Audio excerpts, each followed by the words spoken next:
Може ли да се разчита на помощ от съседите в спешна ситуация? Всеки от нас вече може да провери, като се включи в новата и уникална система за охрана и сигнализиране при проблем чрез интернет.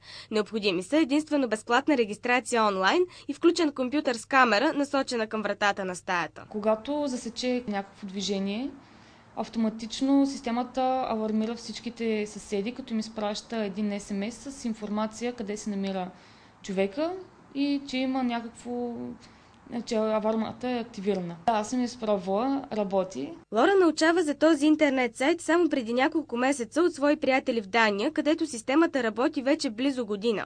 Методът за охрана е популярен още във Великобритания, а от началото на 2010 сайтът е преведен и на български. Вече има над 150 участници от Варна, Габрово, Плевен и София. 20 човека е минимума, който трябва да има. Тази система, освен защита, дава, може да се осъществи една комуникация между тези съседи.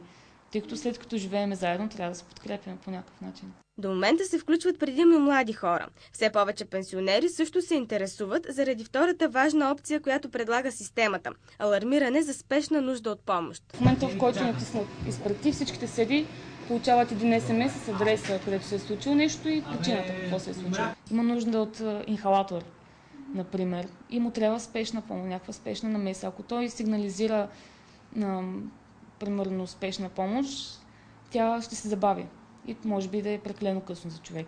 Още две са активните групи за взаимопомощ в създаваните съседски мрежи. В неразрешими случаи се публикуват обяви за изгубени вещи или домашни любимци и всеки, който ги намери, може да сигнализира.